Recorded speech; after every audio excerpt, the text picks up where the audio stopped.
and I'm from Karavi. And Mirchi FM, it's hot. Mirchi FM, it's hot.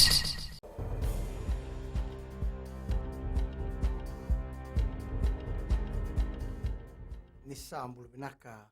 Se kwe ngona Vakaleleka ni nonda itukutu kwe nambungi endindai.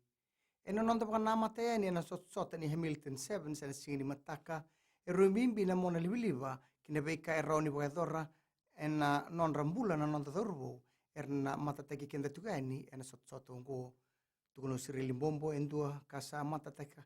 otina nonda panua ni sang ni tondonu ki verto na thorbo merto na banga tagatiko bagalebu na mona libiliva ena ngunungo pambimbi ni voti kunga epideni yaua me bagathoriki na sot ngo mai ni silandi tukuna thorbo embaki pasanga bulko tolongo ni beba kana numitikunga membalata na tikina bimbiongo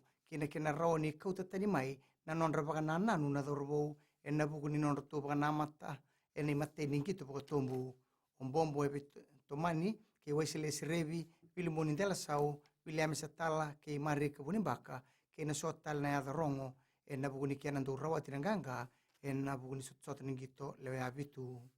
ena te buta itiko en sot ni Hamilton 7s ena singani mataka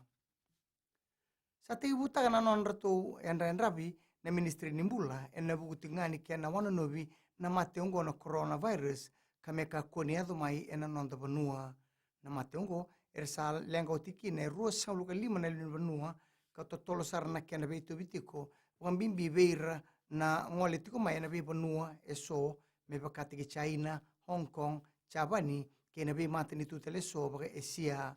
tuna ministra nimbula unwe ifremi wange nembete ni sang ni ndonu menda na polusinga una karuimbimbi na non rasa sanga ena kena maroroi na non banua ena buku ni mate bakarere bakiongo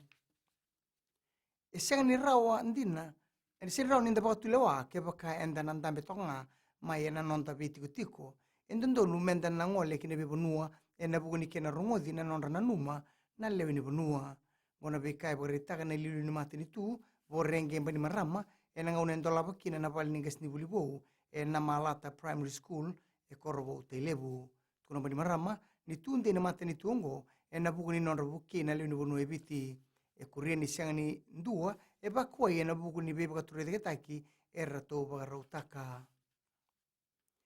kinangito natakataka pata endo na kai ngan rebi bagalebu kina nonda mata timelo abitu bona bekai borita na kapitani meli ndernalangi tuno ndernalangi ni sa tau to sarti ko ena ngaunongo na pagapagaraw na buku ni sotsota ni Hamilton 7s ena te buta itiko na sotsotongo ena sini mataka karaw mo na sarabon sotsotongori ena FBC TV kena FBC Sports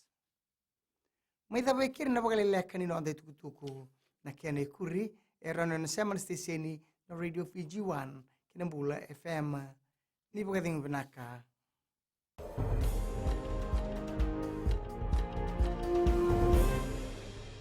Hi, I'm Rachel. And I'm Shavi. We love listening to Mirchi FM in Lambasa. Mirchi FM, it's hot.